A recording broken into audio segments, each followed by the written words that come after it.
যে দেশে হবে অবাধ সুষ্ঠু নির্বাচন, হবে সুস্থ ধারা রাজনীতি চর্চা, নির্মিত হবে যথার্থ জনপ্রতিনিধিমূলক সরকার প্রতিষ্ঠা।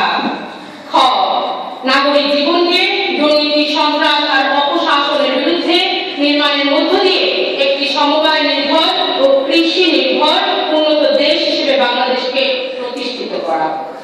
সেখানে আর যাই হোক থাকবে না ঘুষ, চাঁদাবাজি, টেন্ডারবাজি সহ অন্য কোনো দুর্নীতি, থাকবে না আওয়ামী লীগ, বিএনপি বা যুদ্ধপরাধী জামাত শিবিরের ভিন্ন নৈরাজ্যময় অপরাজনীতি।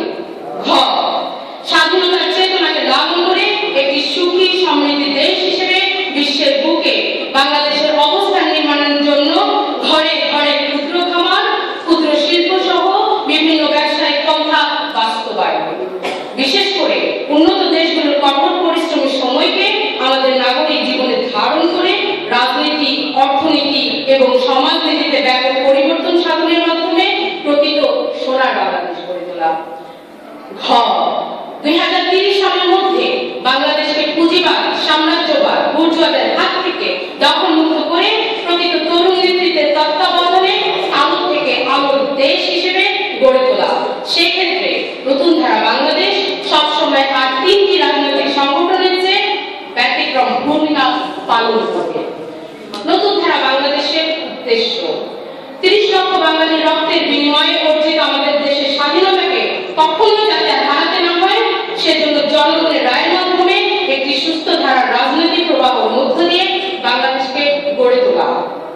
সেখানে সার্বজনীন শিক্ষা, ন্যূনতম মূল্যে নিত্য প্রয়োজনীয় দ্রব্য, ভোট ও ভাতের অধিকার দূরীকরণ, সুলভ ও সহজতর পরিবহন নিশ্চিতকরণ, গ্যাস, বিদ্যুৎ, জ্বালানি ঘাটতি পূরণ এবং সর্বোপরি একটি সবুজ, শ্যামল, নির্মল বাংলাদেশ গড়ে তোলা।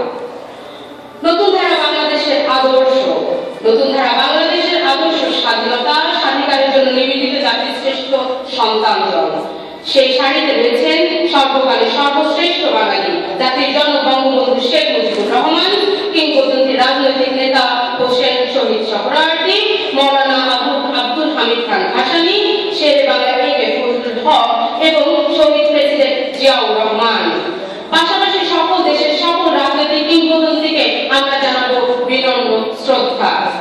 তাও তো অসম্মান নয়, সম্মান করে নতুন ধারা বাংলাদেশের একজন নেতা কর্মী হয়ে উঠবেন নিজের কাছে, জাতির কাছে, দেশের কাছে সম্মানিত। কেননা নতুন ধারা বাংলাদেশ বিশ্বাস করে যে জাতি সম্মান প্রদর্শন করে সেই জাতি সম্মানিত হয়। সেই অর্থে আমরা মনে করি জাতীয় 5 নেতাকে সব সময় জাতীয়ভাবে সম্মানের যে ব্যবস্থা এখনো নেওয়া হয়নি তার দায়িত্ব আগামীতে নতুন ধারা বাংলাদেশ গ্রহণ করবে। জাতীয় উন্নয়নে নতুন ধারা বাংলাদেশ। কৃষি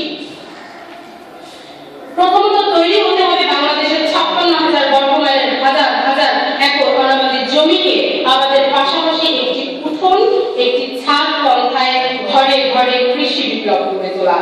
সাথে সাথে সময় ও সুযোগের যথাযথ মূল্যায়নের মধ্য দিয়ে মৎস্য চাষ হবে প্রত্যয়ের পথ।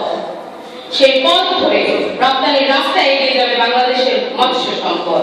ব্যবসায় শুধু চাকরি নয়, ব্যবসা হতে পারে বেকারত্বের অভিশাপ মুক্ত বাংলাদেশ, উন্নত বাংলাদেশ গড়ার অন্যতম উপায়। এই উপায়ের হাত ধরে এগিয়ে গেলে ঘরে ঘরে না হোক পাড়ায় পাড়ায় গড়ে উঠবে একটি বুটিক ঘর অথবা অন্য কোনো ক্ষুদ্র শিল্প প্রতিষ্ঠান। তথ্য প্রযুক্তি আমাদের দেশে প্রচুর মেধাবী রয়েছেন যারা বয়সে তরুণ হলেও মেধার দিক থেকে অনেক অগ্রসর। সেই সকল প্রযুক্তিবিদদেরকে কোনো না কোনোভাবে বাংলাদেশের সুন্দর ভবিষ্যৎ গড়ার লক্ষ্যে সুযোগ করে দিতে হবে, যাতে করে ঘরে ঘরে না হলেও এক একটা উপজেলায় অন্তত কয়েকজন তরুণের হাত ধরে উঠে আসে সফটওয়্যার, হার্ডওয়্যার অথবা অন্য কোনো নতুন পথ, যে পথ ধরে তৈরি হয়েছে আজকে প্রতিষ্ঠিত প্রযুক্তিবিদগণ।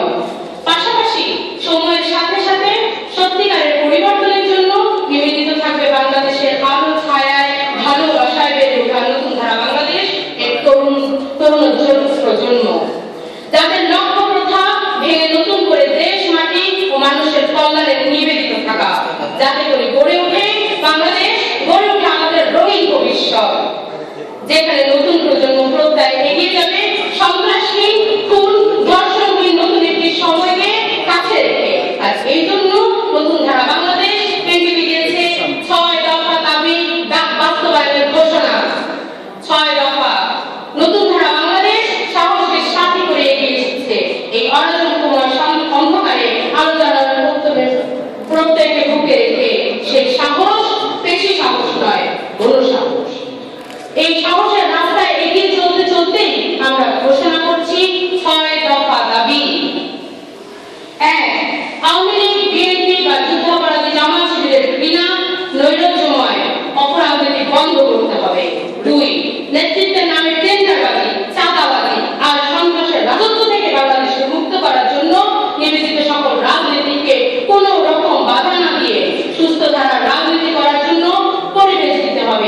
3 সংখ্যালঘু সম্প্রদায়ের উপর বিএনপি এবং যুদ্ধাপরাধী জামাত শিবিরের রক্তাক্ত হামলা বন্ধ করতে হবে। 4 শিক্ষাঙ্গনকে ছাত্র রাজনীতি নামক অপরাজনীতির হাত থেকে মুক্তি দিয়ে দেশের সকল ক্যাম্পাসকে তথাকথিত ছাত্র রাজনীতি মুক্ত ঘোষণা করে শিক্ষার সুন্দর পরিবেশ তৈরি করতে হবে। 5 সরকারি বেসরকারি কোন প্রতিষ্ঠান অথবা ঘরে বাইরে কোথাও নারী পুরুষ পার্থক্য না রেখে মানুষ বান্ধব সমাজ নির্মাণের সুযোগ দিতে হবে। 6 দুর্নীতি সন্ত্রাস চাঁদাবাজ আর অপরাজনীতির হাত থেকে মুক্তির পথ সুগম করতে সেনা পুলিশ আনসার সহ সকল বাহিনীকে মুক্ত স্বাধীনভাবে কাজ করার সুযোগ দেওয়ার পাশাপাশি আদালতে রাখতে হবে বাংলাদেশের রাজনৈতিক কর্ম বর্তমানের ঊর্ধ্বে। আপনি যদি জীবনকে কখনো বিশ্বাস করেন, এই দেশ এই মাটি এই মায়ের জন্য